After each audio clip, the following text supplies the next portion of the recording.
혹시 이런 상상해 보신 적 있나요? 내가 죽을 만큼 아픈데 남편이란 작자가 수술비 200만 원이 없어서 수술을 못 받게 되는 상상 말이에요.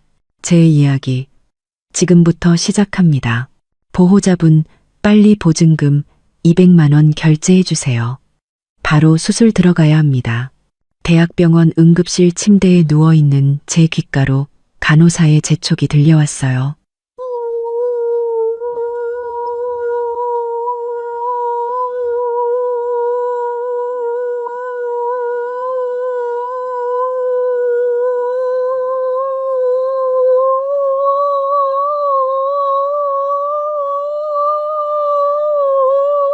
오빠, 나 급성 맹장염이래. 수술해야 한다는데. 우선 보증금 200만 원만 보내줘. 전화기 저편에서 몇 초간 침묵이 흘렀습니다. 이내 민준이의 우물쭈물하는 목소리가 들려왔어요. 나 돈 없는데 이번 달 월급 어머니 드렸잖아. 어머님이 관리하고 계시다고. 저는 배를 찌르는 고통에 숨을 들이켰습니다. 당신 한 달에 860만 원이나 벌잖아. 그걸 다 드렸다고? 200만 원도 안 남기고? 어머니가 내가 돈을 헤프게 쓴다고 나중에 우리 집 넓혀갈 때 쓰게 모아주신다고 하셨어. 민준이의 목소리는 점점 기어들어갔어요. 일단 간호사님한테 말 좀 잘해봐. 좀 이따가 내면 안 되냐고. 내가 헤프다고? 이러다 내 창자가 터지겠다고. 저는 전화기에 대고 소리쳤습니다. 아픔과 함께 눈물이 쏟아졌어요. 옆에서 듣고 있던 간호사님이 눈살을 찌푸렸습니다.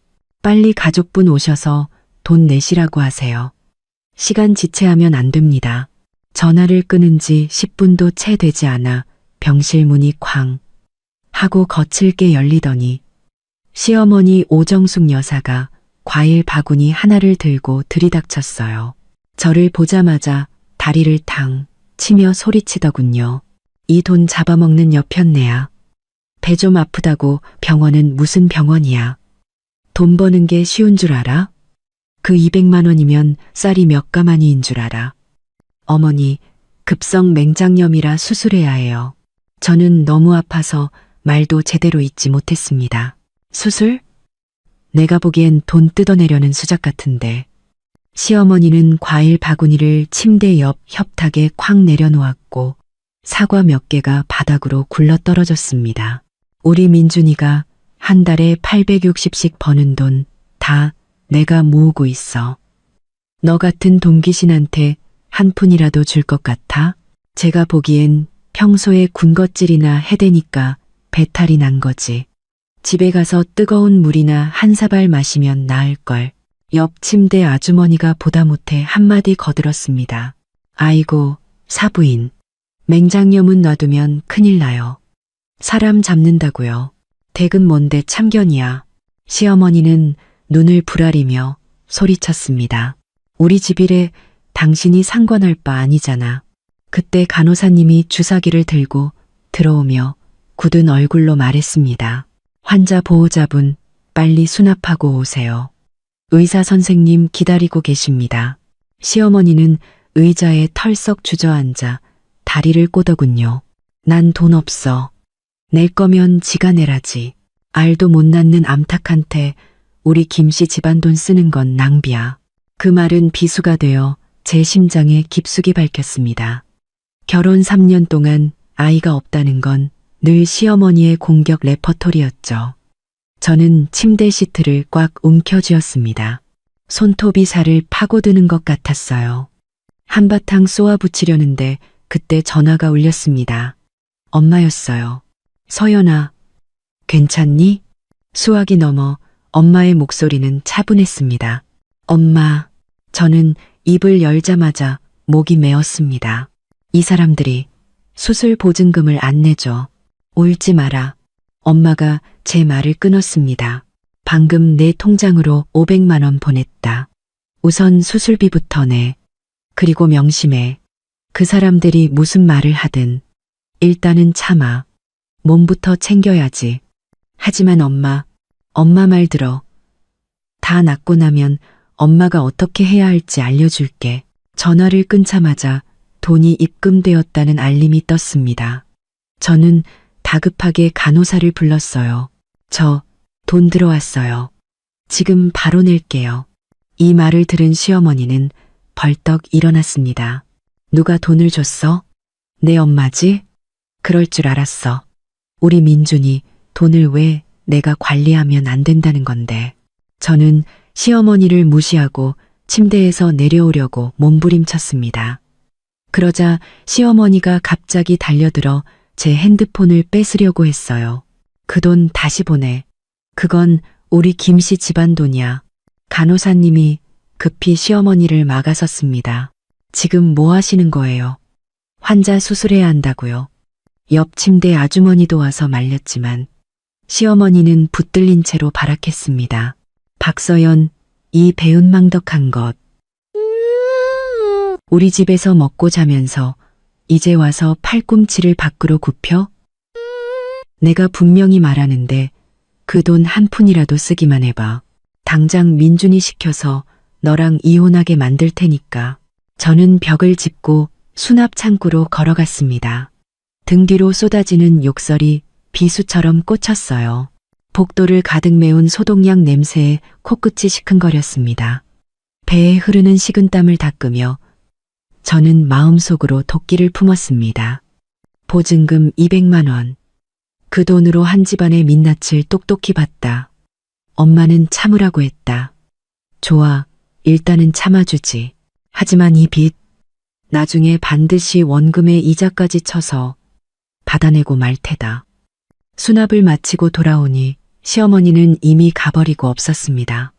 바닥에는 아까 굴러떨어진 사과들이 뒹굴고 있었죠. 저는 발치에 굴러온 사과 하나를 툭 걷어차고는 수술을 기다리며 침대에 누웠습니다. 새하얀 천장이 눈부셨어요. 저는 핸드폰에 찍힌 엄마의 메시지를 꽉 쥐었습니다. 엄마가 있잖아. 마취 주사가 들어오기 직전 제 머릿속에는 단 하나의 생각뿐이었습니다. 김민준, 오정숙, 당신들 두고 봐. 병원에서 돌아온 날 하늘은 잔뜩 흐려 있었습니다. 저는 수술 부위를 감싸 안고 현관에 들어섰죠. 시어머니 오정숙 여사가 소파에 앉아 가계부를 펼쳐놓고 주파나를 튕기고 있었습니다. 왔냐? 시어머니는 저를 흘끗 보더니 가계부를 탁자 위로 탁 던졌습니다. 병원에 3일 입원하고 80만 원 넘게 썼더구나. 다 쓸데없는 돈이야. 동네 한의원 가서 침 한 대 맞으면 될 것을 굳이 병원 가서 칼을 대고 와? 저는 시어머니와 말다툼할 기운도 없어 벽을 짚고 방으로 들어가려 했습니다. 그때 시누이 김민지가 방에서 뛰쳐나왔어요.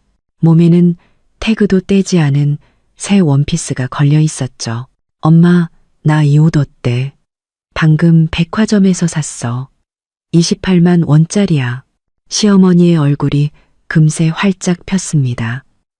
민지의 손을 잡고 이리저리 돌려보더군요. 어머, 예쁘다. 우리 딸은 뭘 입어도 예쁘지. 돈 모자라면 말해. 엄마가 더 보내줄게. 저는 그 모녀를 보고 속이 울렁거렸습니다. 제가 입원한 날 죽을 듯이 아파하는데도 시어머니는 보증금 200만 원을 절대로 내줄 수 없다고 했었죠. 그런데 지금 시누이 원피스 한 벌에는 눈 하나 깜짝하지 않는 겁니다. 어머니, 저는 문틀을 붙잡고 섰습니다.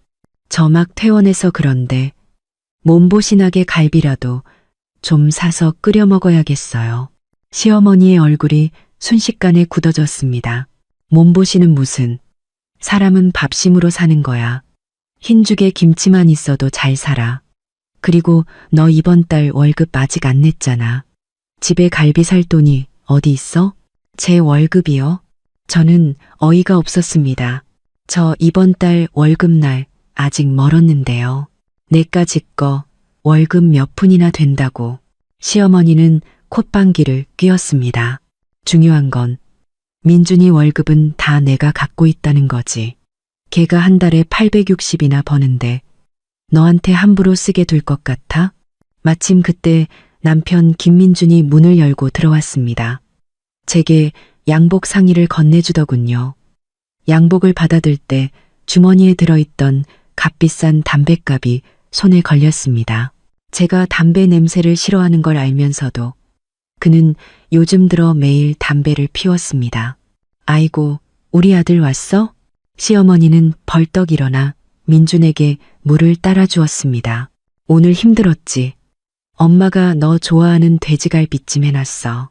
저는 심장이 쿵 내려앉는 기분이었습니다. 돼지갈비찜이라니. 그건 제가 아침에 먹고 싶다고 했던 음식이잖아요. 어머니, 저 몸이 안 좋아서 갈비탕이 먹고 싶어서요. 저는 민준에게 다가가 소매를 잡아 끌었습니다. 야, 민준은 제 손을 뿌리쳤습니다. 엄마가 해주는 대로 먹어.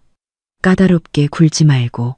의사 선생님이 너 음식 가려 먹으라고 했잖아.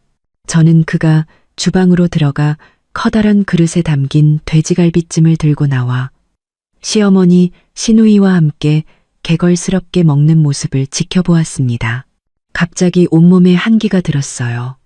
분명 여름인데도 저는 겉옷을 단단히 여몄습니다. 그 후로 며칠 동안 집안의 식단은 눈에 띄게 부실해졌습니다. 아침은 흰죽과 김치, 점심은 나물 반찬, 저녁은 또 흰죽과 장아찌. 어쩌다 고기를 사와도 시장에서 마감떨이로 파는 비계 덩어리뿐이었죠. 어느 날 제가 물을 마시러 부엌에 갔다가 시어머니가 시누이와 통화하는 것을 듣게 되었습니다. 민지야, 엄마가 50만 원 보냈다. 그걸로 신상 향수 나온 거 사. 내 새언니한테는 말하지 말고. 쥐꼬리만 한 월급으로 제 한 몸 건사하기도 힘든 애가 뭘 알겠니. 저는 물컵을 쥔 손에 힘을 주었습니다. 유리컵이 부서질 것 같았어요. 그날 저녁 민준이 퇴근했을 때 저는 이 일을 꺼냈습니다. 그는 TV를 보며 건성으로 대답했어요. 엄마가 딸 챙겨주는 게 뭐가 어때서 그래. 당신이 새언니니까 좀 너그럽게 생각해. 그리고 어머니가 가진 돈이 우리 돈이지 남의 돈이야? 우리 돈. 저는 기가 막혀 웃었습니다. 그럼 내가 입원했을 때는 왜 한 푼도 안 꺼내주셨는데. 김민준, 당신 한 달에 860만 원이나 벌어서 어머니 다 드리고 나는 갈비 한 번 사 먹을 돈이 없어. 이게 말이 된다고 생각해? 좀 조용히 해. 민준이 벌떡 일어났습니다. 어머니 들으시면 어쩌려고 그래. 다 우리 좋으라고 돈 모아주시는 거잖아. 나중에 애 낳으면 돈 들어갈 때가 얼마나 많은데 돈을 모은다고? 저는 식탁 위 김치 그릇을 가리켰습니다. 돈을 모아서 결국 내가 먹는 게 고작 이거야? 김민준, 당신 양심의 손을 얹고 말해봐. 이게 사람 사는 꼴이야? 그는 아무 말 없이 서재문을 쾅 닫고 들어가 버렸습니다. 저는 굳게 닫힌 문을 보며 끝내 눈물을 터뜨렸습니다. 이 남자가 제가 엄마의 반대를 무릅쓰고 선택한 남자라니. 다음 날 아침 저는 시장에 갔다가 정육점 앞에서 주인과 실랑이를 벌이는 시어머니를 보았습니다. 가장 싼 삼겹살 한 근을 사려고 값을 깎고 있었죠. 아주머니, 이거 신선하지도 않은 거니까 그냥 5천 원에 가져가세요. 시어머니가 망설이는 사이 제가 다가가 2만 원짜리 지폐를 꺼내 보였습니다. 사장님, 저 갈비 2근 주세요. 제일 좋은 걸로요. 주인은 한박 웃음을 지으며 고기를 저울에 달았습니다. 그런데 시어머니가 갑자기 제 손에서 갈비가 든 봉투를 낚아채더니 정육점 진열대에 던져버렸습니다. 이렇게 비싼 걸 왜 사? 아껴 쓸 줄을 몰라. 제가 번 돈으로 제가 사 먹겠다는데 어머니가 무슨 상관이세요? 저는 차갑게 쏘아 붙였습니다. 내 돈이 민준이 돈이지. 이 돈귀신아, 네가 애라도 낳을 줄 알면 내가 이러지도 않아. 당장 우리 집에서 쫓아내버릴 테다. 주변 사람들이 웅성거리며 쳐다봤습니다. 얼굴이 화끈거렸어요. 제가 따지려고 하는 순간 전화가 울렸습니다. 엄마였어요. 네, 엄마. 제 목소리는 이미 울먹이고 있었습니다. 서연아, 엄마가 200만 원 보냈다. 받아. 그 사람들이랑 싸우지 말고 먹고 싶은 거 사 먹고 마시고 싶은 거 마셔. 엄마 말 명심해. 참으라고. 전화를 끊자 통장에 돈이 들어왔다는 알림이 떴습니다. 갑자기 배짱이 생겼어요. 저는 바닥에 떨어진 갈비를 주워들고 값을 치렀습니다. 그리고 시어머니의 분노에 찬 시선을 뒤로하고 당당하게 시장을 빠져나왔습니다. 엄마가 참으라고 한 건 나약해지라는 뜻이 아니었습니다. 힘을 비축하라는 뜻이었죠. 언젠가 반드시 저들에게 제가 만만한 사람이 아니라는 걸 보여줄 겁니다. 갈비를 들고 집으로 가는 길, 갑자기 구름 사이로 해가 쨍하게 비쳤습니다. 등이 따가웠어요. 저는 갈비가 든 봉투를 단단히 여미며 저녁에 끓일 옥수수 갈비탕을 생각했습니다. 기름기는 깨끗이 걷어내야지. 안 그러면 시어머니가 또 잔소리를 할 테니까. 집에 들어서자 현관에는 못 보던 새 하이힐이 놓여 있었습니다. 굽이 송곳처럼 뾰족했어요. 거실에서 얼굴에 녹색 팩을 붙인 시누이 민지가 고개를 내밀었습니다. 제 손에 들린 갈비를 보더니 피식 웃더군요. 어머, 새언니. 돈벼락이라도 맞았나 봐. 갈비도 다 사오고 민지는 팩을 떼어내며 보라색 아이섀도를 칠한 눈으로 저를 쏘아봤습니다. 근데 그 갈비 별로 신선해 보이지도 않네. 어제 엄마랑 백화점 갔더니 거기 스테이크는 진짜 맛있던데. 한 덩이에 3만 원이 넘더라. 저는 시누이를 무시하고 곧장 부엌으로 갔습니다. 갈비를 싱크대에 내려놓자마자 거실에서 시누이가 시어머니에게 애교 부리는 소리가 들렸어요. 엄마, 내 가방 낡았단 말이야. 어제 본 신상 120만 원밖에 안 하던데. 사주면 안 돼? 사야지. 그럼 우리 딸이 원하면 엄마가 다 사줘야지. 오빠 월급날 되면 바로 사러 가자. 엄마 최고. 민지의 목소리는 느끼할 정도로 달콤했습니다. 어떤 사람처럼 싸구려나 사입고 다니는 거랑은 차원이 다르다니까. 꼭 시장 좌판에서 장사하는 사람 같아. 저는 식칼을 쥔 손에 힘을 주었습니다. 칼이 도마에 부딪히며 탕하는 소리를 냈어요. 그 소리를 들은 민지가 일부러 부엌으로 들어왔습니다. 새언니, 이것 좀 봐. 그녀는 손목에 찬 금팔찌를 흔들어 보였습니다. 이거 엄마가 며칠 전에 사준 거야. 20g도 넘어. 새언니 결혼할 때 친정에서 은팔찌 하나 해줬다면서? 쯧쯧. 비교가 안 되네. 그 은팔찌는 외할머니가 물려주신 유품이었습니다. 값비싼 건 아니었지만 10년 넘게 제 손목을 지켜준 소중한 물건이었죠. 저는 민지의 금팔찌를 보며 입원하던 날 단돈 200만 원이 없다고 악을 쓰던 시어머니의 얼굴을 떠올렸습니다. 넌 참 돈 쉽게 버네. 그게 다 누구 돈인데. 제가 갈비를 토막내며 퉁명스럽게 말했습니다. 오빠 돈이 내 돈이지. 민지는 즉시 발끈했습니다. 오빠가 그랬어. 하나밖에 없는 동생 있나? 아니면 누굴 챙기겠냐고. 새언니처럼 애도 못 낳으면서 우리 집 자리만 차지하고 있는 사람보단 낫지. 뭐라고? 저는 식칼을 도마에 내리꽂았습니다. 튄 핏방울이 하얀 타일에 붉은 점을 찍었어요. 다시 말해봐. 애 못 낳는다고 했잖아. 우리 엄마가 그랬어. 여자가 애를 못 낳으면 그건 알 못 낳는 암탈기나 똑같다고. 김민지. 제가 달려들어 그 애의 입을 찢어버리려는 순간 마침 들어오던 민준이 저를 가로막았습니다. 둘이 왜 싸워?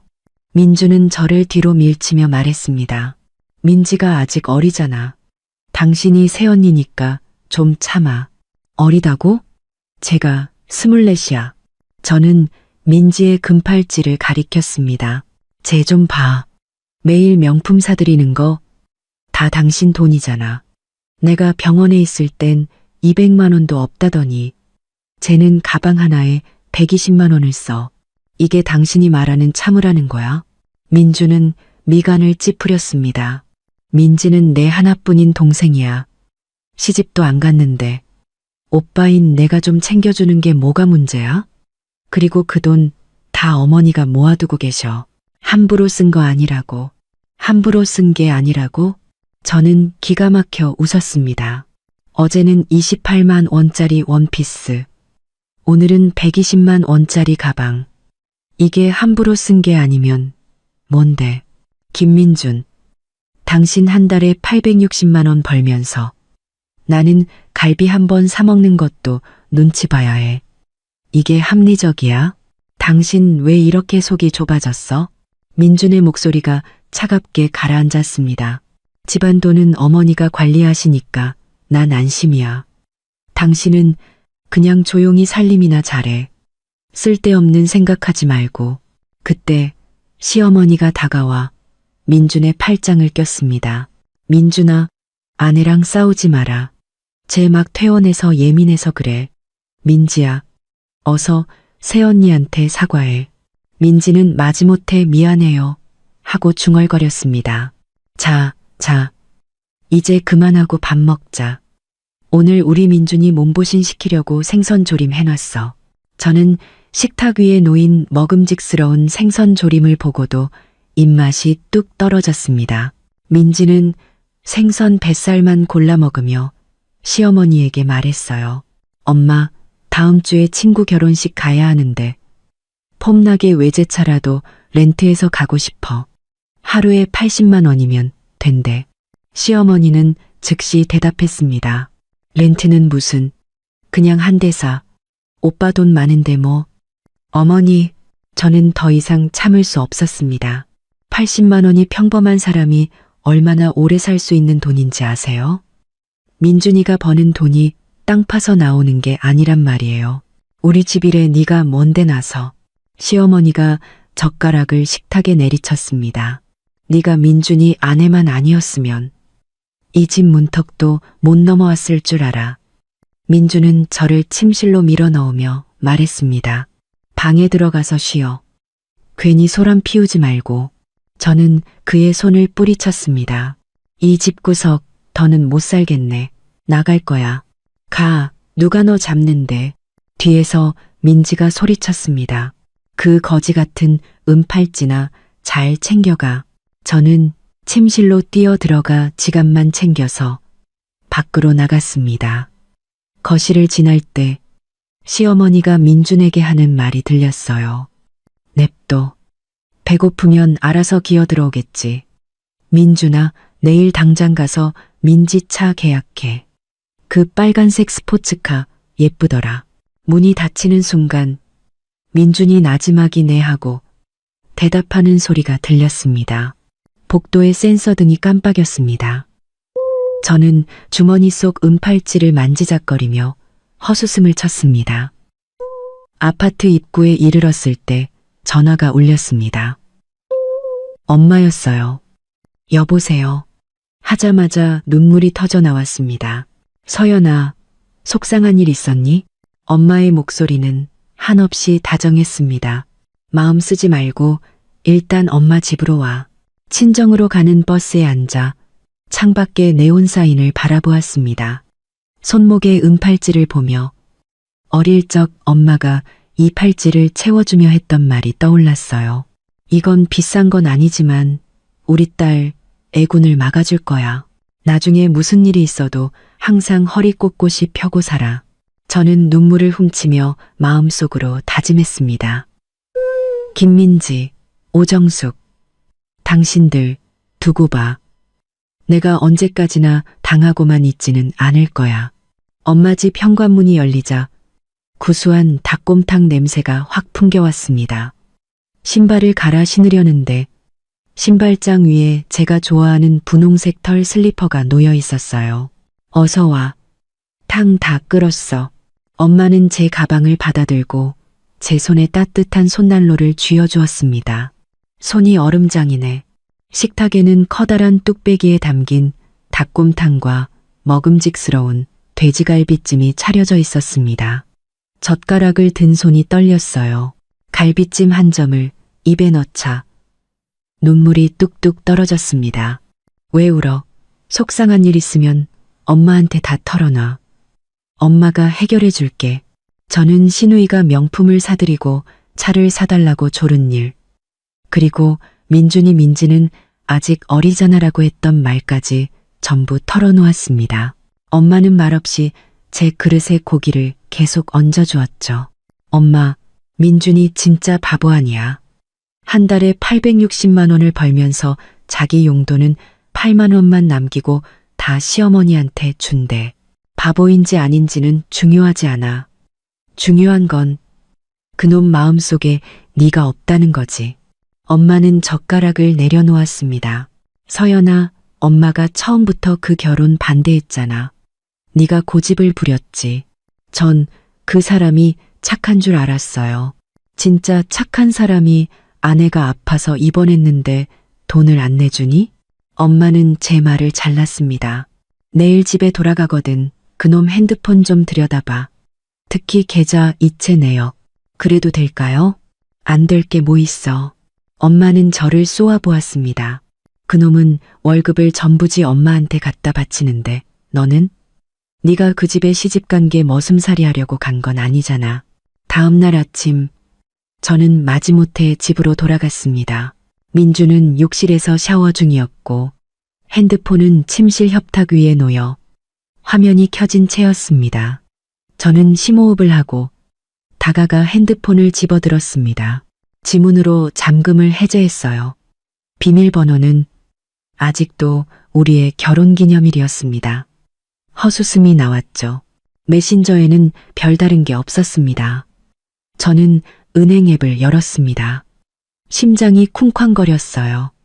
가장 최근 이체 내역은 어제였습니다.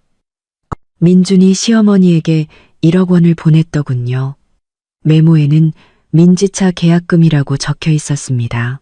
위로 스크롤을 올리니 매달 15일마다 860만 원이 오정숙이라는 이름으로 이체된 기록이 빼곡했습니다. 가장 기가 막혔던 건 그의 통장 잔고였습니다. 79, 600권, 8만 원에서 400권이 모자랐죠. 내역을 계속 살피던 저는 반년 전에 이체 기록을 발견하고 숨을 멈췄습니다. 5천만 원.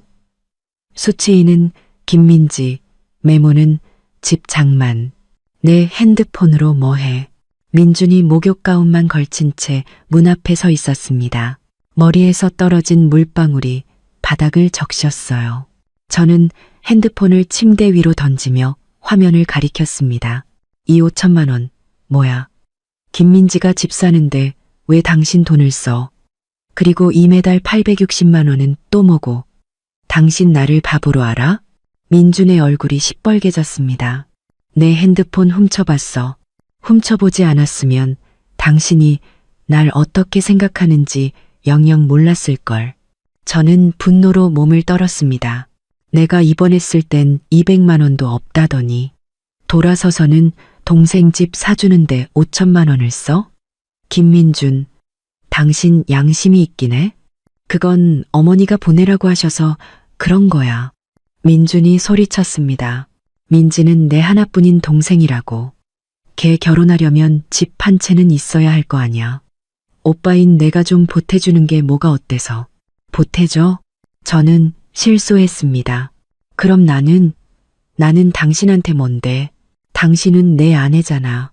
그는 저를 안으려고 다가왔습니다. 왜 민지랑 비교를 해? 나중에 우리한테 아이가 생기면 어머니가 분명히 그 돈 다 우리한테 돌려주실 거야. 돌려준다고. 저는 그를 밀쳐냈습니다. 어머니는 당신 돈으로 민지 명품 사주고 어제는 스포츠카 사주겠다고 했어. 당신은 알아? 민주는 멍하니 서 있었습니다. 어머니가 그런 말은 안 하셨는데 당연히 안 하시겠지. 저는 그의 코앞에 손가락을 들이밀었습니다. 어머니는 당신을 현금 인출기로 민지를 공주님으로 생각하고 나는 나는 그냥 이 집의 식모일 뿐이야. 말도 안 되는 소리 하지 마. 민준의 목소리가 싸늘해졌습니다. 우리 엄마는 그런 분 아니야. 다 이 집안을 위해서 그러시는 거라고. 이 집안을 위해서. 저는 그의 핸드폰을 집어들고 밖으로 뛰쳐나갔습니다. 좋아. 당신 어머니가 어떻게 이 집안을 위하는지 내가 똑똑히 보여줄게. 민준이 뒤따라오며 소리쳤습니다. 어디가? 핸드폰 내놔.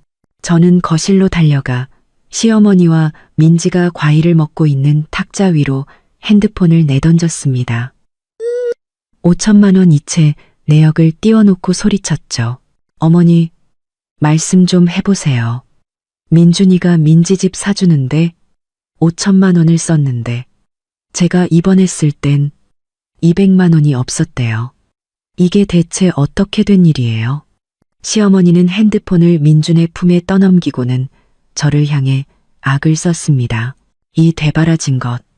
우리 집 돈을 누구한테 주든 네가 무슨 상관이야. 민준아, 얘 당장 쫓아내. 민지는 팔짱을 낀 채 비웃었습니다. 새언니, 그만 좀 해요. 오빠, 돈이 내 돈이지. 아무리 소리쳐봐야 소용없어요. 민주는 실망 가득한 눈으로 저를 쳐다봤습니다. 당신 정말 실망이다.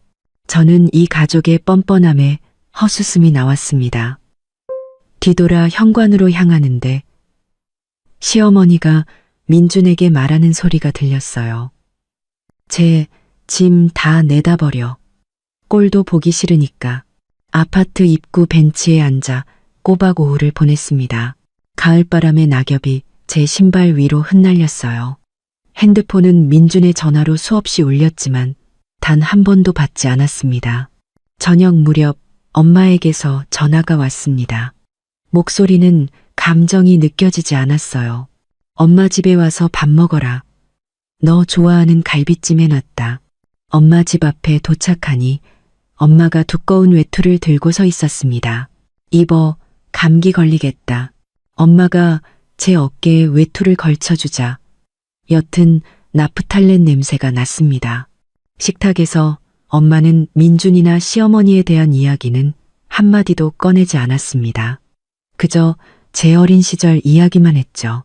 제가 3살 때 몰래 소주를 마시고 취해서 전봇대를 붙잡고 엄마를 불렀던 일, 초등학교 때 전교 1등을 하고는 상장을 굳이 화장실 문 뒤에 붙여놨던 일 같은 것들이요. 이야기를 듣다 보니 어느새 눈물이 흘렀습니다. 울어라. 실컷 울고 정신 차리고 할 일 해야지. 밥을 다 먹고 엄마는 저를 서재로 불렀습니다. 금고를 열어 서류 뭉치를 꺼내더군요. 이건 네가 결혼하기 전에 내가 변호사한테 준비해두라고 한 거다. 엄마는 맨 위 서류를 가리켰습니다. 이 집 내가 전액 현금으로 산 거야. 내 이름으로. 그놈들한테는 그냥 잠시 살게 해준 것뿐이고 저는 멍하니 서 있었습니다. 엄마, 이걸 왜? 나는 처음부터 오정숙 그 여자가 보통 내기가 아니란 걸 알았어. 엄마는 다른 서류를 꺼내 보였습니다. 이건 네가 매달 민준이한테 줬던 생활비 내역이야. 회계사 시켜서 정리해뒀어. 총일 560만 원이더구나.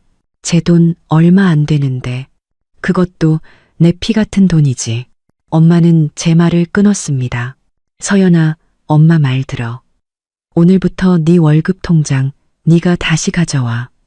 그리고 어떻게든 민준이 월급 명세서랑 오정숙이 민지한테 돈 쓴 증거들을 모아. 그런 걸 모아서 뭐 하게요? 뭐 하긴. 엄마는 날카로운 눈으로 저를 보았습니다. 때가 되면 받아낼 건 다 받아내야지. 그놈이 한 달에 860이나 벌면서 왜 내 딸이 이런 수모를 겪어야 해. 엄마는 제 손에 녹음기 하나를 쥐어주었습니다. 내일 돌아가. 가서 평소처럼 밥 먹고 지내. 싸우지 말고. 이 녹음기 가방에 넣어두고 항상 켜놔. 그 집이라는 곳에 돌아왔을 땐 거의 자정이 다 된 시간이었습니다. 민주는 거실 소파에 앉아 있었고 앞에는 빈 술병이 놓여 있었죠. 어디 갔다 왔어? 저는 신발을 갈아 신고 곧장 침실로 향했습니다. 서연아, 내가 잘못했어. 민준이 술기운이 섞인 목소리로 따라 들어왔습니다. 당신이랑 싸우면 안 됐어. 어머니가 당신한테 그렇게 말하게 둬서도 안 됐고, 화 풀면 안 될까? 저는 그를 무시하고 침대에 누워 천장만 바라봤습니다. 어둠 속에서 민준이 한숨을 쉬고는 소파에 눕는 소리가 들렸습니다. 다음 날 아침, 제가 일어났을 때 민준은 이미 출근하고 없었습니다. 시어머니는 부엌에서 아침을 준비하며 저를 보고는 뜻밖의 미소를 지었습니다. 서연아, 일어났니? 어서 와서 밥 먹어. 너 주려고 달걀 프라이 해놨다. 식탁에 앉은 민지는 새 가방을 만지작거리며 저를 보고는 콧방귀를 뀌었습니다. 가식적이긴 시어머니는 민지를 째려보더니 제 밥그릇에 달걀을 얹어주었습니다. 서연아, 어제는 엄마가 잘못했다. 마음에 담아두지 마라. 민준이가 그러는데 앞으로 매달 너한테 용돈으로 50만 원씩 주겠다고 하더라. 속으로 비웃었습니다. 50만 원이라. 한 달에 860만 원을 벌면서 50만 원으로 나를 달래려고? 어머니, 용돈은 필요 없어요. 저는 죽을 숟갈 뜨고는 일부러 목소리를 높였습니다. 다만 민지도 이제 나이가 있는데 언제까지 오빠 돈 쓰면서 살 수는 없잖아요. 이제 일자리를 구해야죠. 시어머니의 얼굴이 순간 굳었다가 이내 다시 미소로 바뀌었습니다. 쟤는 아직 어리잖아. 몇 년 더 있다가 생각해보지. 뭐, 아, 맞다. 서연아. 내 친정 재개발된다는 소문이 있던데. 왔구나. 네, 그런 얘기가 있는 것 같아요. 그래서 아파트 몇 채나 나온대. 시어머니는 눈을 빛내며 다가왔습니다. 봐봐. 민지도 결혼하려면 집이 필요하고 민준이도 더 넓은 집으로 이사해야 하잖아. 내 엄마한테 말 좀 잘해서 2채 정도만 우리한테 넘겨주면 안 될까? 다 한 가족인데 내 것이 어디 있겠어. 저는 숟가락을 내려놓고 입을 닦았습니다. 엄마가 그러시는데 그 집들 다 저한테 주신대요. 시어머니의 얼굴이 순식간에 굳어졌습니다. 너는 어쩜 그렇게 경우가 없니? 그 집들이 다 너희를 위한 거지. 누구를 위한 거겠어. 그건 저희 엄마 집이지. 어머니랑은 상관없잖아요. 저는 자리에서 일어났습니다. 저 출근할게요. 현관을 나설 때 시어머니가 민지에게 하는 말이 들렸습니다. 저 싸가지 없는 것 좀 봐. 재개발 아파트 받기만 해봐. 내가 어떻게 구워 삶는지 보여줄 테니. 저는 가방 속 녹음기를 만졌습니다. 녹음 버튼은 여전히 빨간불을 빛내고 있었죠. 입꼬리가 저절로 올라갔습니다. 오정숙, 김민지, 당신들의 좋은 시절도 이제 끝이야. 회사로 가는 길 가을바람에 섞인 모래가 얼굴을 때렸습니다. 저는 가방에서 녹음기를 꺼내 정지 버튼을 눌렀습니다. 방금 시어머니가 했던 말, 재개발 아파트 받기만 해봐. 내가 어떻게 구워 삶는지 보여줄 테니가 고스란히 담겨 있었죠. 잘 설치해둔 지뢰가 터질 날만 기다리면 됐습니다. 회사에 도착하자마자 안내 데스크 직원이 따뜻한 밀크티를 가져다 주었습니다. 서연 씨, 아까 어떤 아주머니가 전화하셨는데 시어머니라고 하시면서 점심때 꼭 집에 들르라고 전해달라셨어요. 급한 일이래요. 속으로 비웃었습니다. 급한 일은 무슨, 우리 집 재개발 아파트가 탐나는 거겠지. 점심시간 저는 집 대신 엄마 집으로 향했습니다. 문을 열자 엄마가 이삿짐을 싸고 있었어요. 상자에는 주방용품이라고 적혀 있었죠. 엄마, 이게 다 뭐예요? 네, 이모랑 약속했어. 이모네 시골집 가서 좀 지내려고. 재개발 때문에 시끄러운데 안 보고 안 들으면 속 편하지. 시어머니가 찾아오면요. 그냥 여행 갔다고 해. 반년은 안 돌아올 거라고. 명심해, 서연아. 그 여자가 무슨 말을 하든 절대 흔들리면 안 돼. 아파트 문제는 한치의 양보도 없어. 엄마 집에서 나와 저는 시장에 들러 훈제 오리를 한 마리 샀습니다.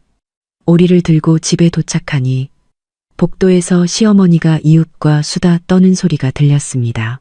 아이고, 우리 사부인이 어찌나 깍듯하신지 재개발 아파트 2채나 우리한테 주겠다고 하시는 거 있죠. 사실 제가 그 집이 탐나서 그러겠어요? 다 우리 민지 시집 갈 때 쓰려고 그러지. 이웃은 웃으며 말했습니다. 오 선생님은 정말 복도 많으시네요. 며느님 친정이 저렇게 든든해서요. 그럼요. 우리 서연이가 얼마나 착한데요. 저를 발견한 시어머니는 한박 웃음을 지으며 달려왔습니다. 서연아, 이제 오니? 엄마가 너 주려고 곰탕 끓여놨어. 집에 들어서자 시누이는 소파에 앉아 새 신발을 신어보고 있었습니다. 제 손에 들린 오리를 보고는 눈을 빛냈죠. 어머, 새언니 오늘 돈 좀 썼네. 어머니, 급한 일이라면서요? 저는 오리를 탁자 위에 내려놓고 시누이를 무시하며 물었습니다. 시어머니는 저를 부엌으로 끌고 가 목소리를 낮췄습니다. 서연아, 아까 내 이웃 아줌마랑 얘기했는데 재개발 사무소에 아는 사람이 있대. 면적을 좀 더 쳐줄 수 있다나 봐. 만약 2채를 더 받게 되면 한 채는 민지 시집 갈 때 주고 한 채는 세놔서 그 월세 너 용돈 하라고. 얼마나 좋아. 엄마 여행 가셨어요. 재개발 문제는 아무 말씀 없으셨고 돌아오시면 그때 얘기하죠. 여행. 시어머니의 얼굴이 굳어졌습니다. 그 양반. 나 피하려고 일부러 그런 거 아니야? 무슨 말씀을 그렇게 하세요? 그냥 바람 좀 쐬고 싶으셨던 거죠. 어머니랑 무슨 상관이 있다고. 시누이가 오리고기를 뜯으며 중얼거렸습니다. 내가 보기엔 그냥 아파트 주기 싫어서 쇼하는 거구만. 얘는 뭘 안다고. 시어머니는 시누이를 쏘아보고는 다시 제게 웃으며 말했습니다. 서연아, 그럼 이렇게 하자. 네가 재개발 동의서에 사인만 먼저 해. 엄마 좀 도와준다 생각하고 나중에 네 엄마 돌아오면 내가 잘 설명할게. 너 곤란하게 안 할게. 안 돼요. 저는 딱 잘라 말했습니다. 엄마가 그러셨어요. 아파트 문제는 반드시 본인이 직접 처리해야 한다고. 다른 사람이 한 사이는 효력 없대요. 박서연, 너 지금 장난해. 시어머니가 벌떡 일어나며 소리쳤습니다. 내가 말하는데 이 동의서 오늘 사인해야 할 거야. 안 하면 내가 네 회사 찾아가서 네가 얼마나 불효막심한 년인지 다 떠벌리고 다닐 테니까. 가세요. 저는 팔짱을 꼈습니다. 가서 동네방네 떠드세요. 누가 불효자식이고 누가 탐욕스러운지 우리 회사 동료들이 잘 판단해 주겠죠. 너, 시어머니는 분노로 손을 떨었습니다. 당장 이 집에서 나가. 이 집, 저희 엄마 집이에요. 나갈 사람은 어머니죠. 저는 핸드폰을 꺼내 녹음 파일을 재생했습니다. 아까 시어머니가 이웃과 나누던 대화가 흘러나왔죠. 어머니가 방금 이웃한테 저희 엄마가 아파트 2채를 준다고 했다는 말, 제가 사인해야 한다는 말, 전부 녹음했어요. 제 회사에 찾아오시면 이 녹음 파일 이웃들한테 다 들려줄 거예요. 시어머니의 얼굴이 새하얗게 질렸습니다. 시누이도 오리고기를 뜯던 손을 멈추고 저를 멍하니 쳐다봤어요. 그리고 저는 시누이에게 다가가 그녀의 새 신발을 가리켰습니다. 이 신발 김민준 씨 월급으로 산 거죠? 한 달에 860만 원 버는 돈. 당신들 모녀가 다 흥청망청 쓰고 정작 본인은 8만 원으로 살아요. 양심에 찔리지도 않아요? 오빠가 사주고 싶어서 사준 건데 네가 무슨 상관이야? 상관이 왜 없어? 저는 비웃었습니다. 그는 내 남편이고 그의 수입 절반은 내 몫이야. 오늘부터 그의 월급 통장은 내가 관리할 거야. 싫으면 법정에서 이야기하지. 시어머니는 갑자기 태도를 바꾸며 제 어깨를 두드렸습니다. 서연아, 엄마가 농담한 거야. 월급 통장. 민준이한테 말해서 너한테 주라고 할게. 그녀의 뻔뻔함에 속으로 코웃음을 쳤습니다.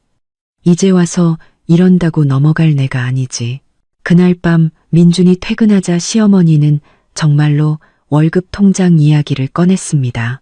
민준은 멋쩍게 머리를 극적이며 말했죠. 서연아, 예전엔 내가 미안했어. 월급 통장, 당신이 관리해. 다만 매달 어머니한테 100만 원씩만 보내드리면 안 될까? 어머니가 생활비 쓰시던 버릇이 있어서. 좋아. 저는 월급 통장을 건네받았습니다. 하지만 반드시 내 손을 거쳐서 보내야 해.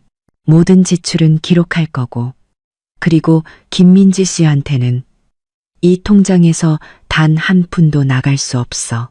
민주는 잠시 망설이다 고개를 끄덕였습니다. 저는 차가운 플라스틱 카드를 가방에 넣으며 생각했습니다. 이건 시작일 뿐이라고. 오정숙과 김민지의 계산속이 이걸로 끝날 리 없었죠.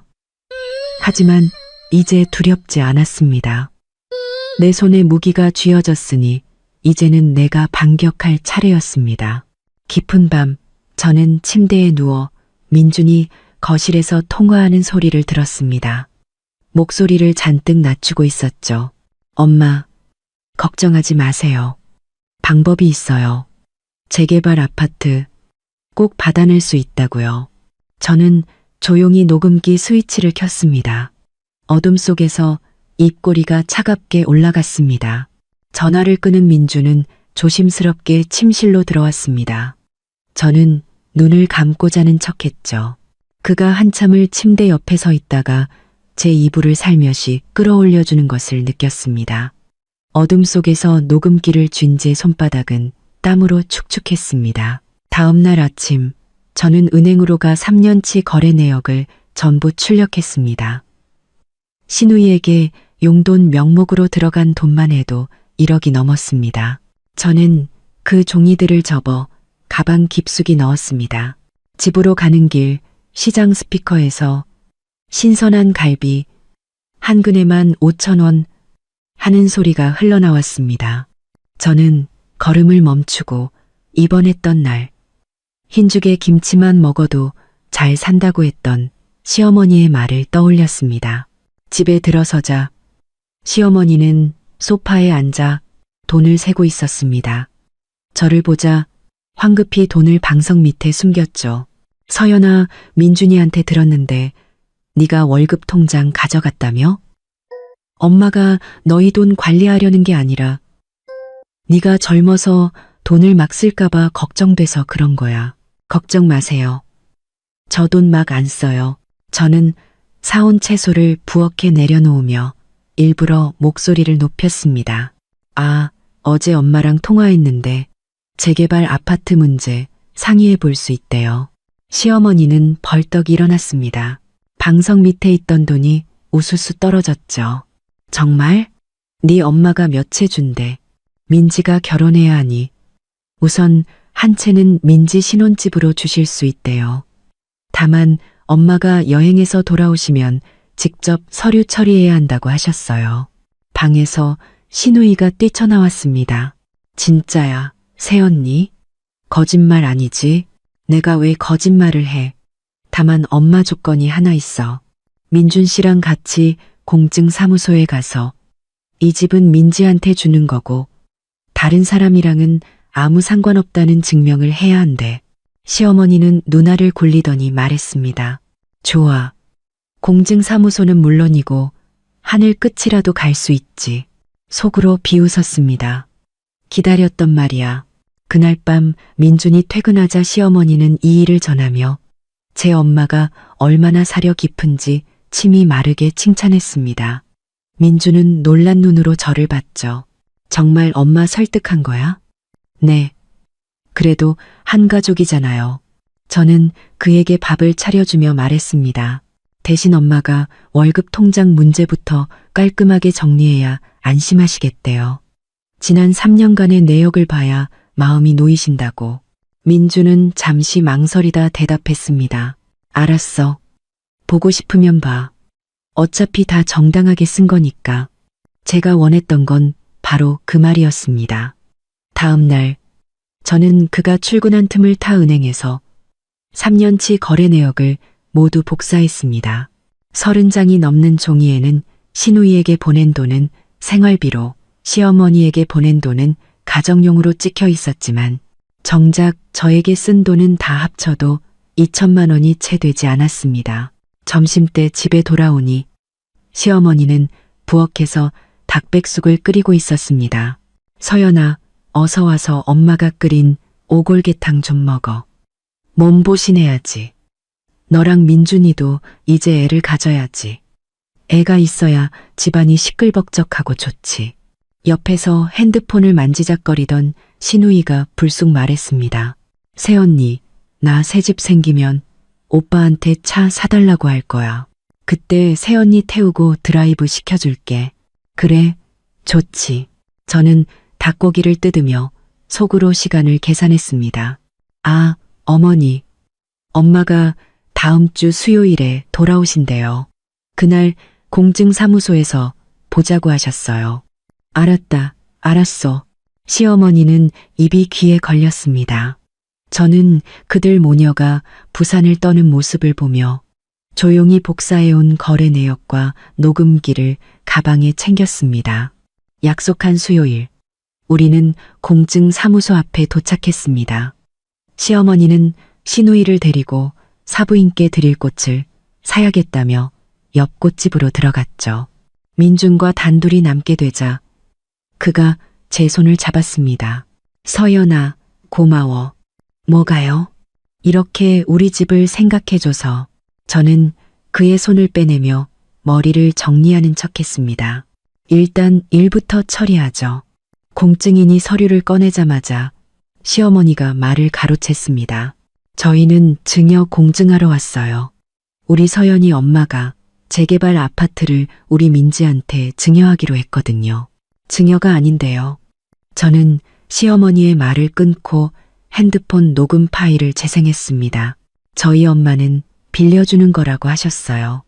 민지가 결혼해서 자리 잡으면 다시 돌려받는 조건으로요.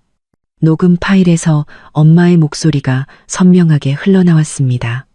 시어머니의 얼굴이 새하얗게 질려 제 핸드폰을 빼서 던지려 했지만 공증인에게 저지당했죠. 박서연, 너 나를 속였어. 시어머니는 저를 향해 악을 썼습니다. 신우이도 달려들어 제 머리채를 잡으려고 했어요. 민주는 얼굴이 불그락푸르락해진 채 그 자리에 서 있었습니다. 저는 그를 보며 말했습니다. 똑똑히 들었죠? 당신을 속인 건 제가 아니라 이 사람들이에요. 저는 복사해온 거래 내역을 그의 앞에 던졌습니다. 이것 좀 봐요. 3년 동안 당신 어머니와 동생한테 쓴 돈이 10억이 넘어요. 저한테는 2천만 원도 안 썼으면서. 김민준, 이게 당신이 말하는 한가족인가요?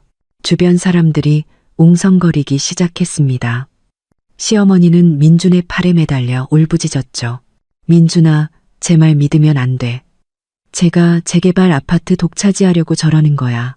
그만. 민준이 갑자기 소리쳤습니다. 저는 그를 등지고 문 밖으로 걸어나갔습니다. 계단을 내려서는데 뒤에서 공증인이 외쳤어요. 손님, 서류 안 가져가세요. 필요 없어요. 저는 뒤도 돌아보지 않았습니다. 어차피 그들의 것이 될 수 없는 것들이었으니까요. 밖에는 비가 내리고 있었습니다. 가방 속에 든 서류와 녹음기가 든든하게 느껴졌습니다.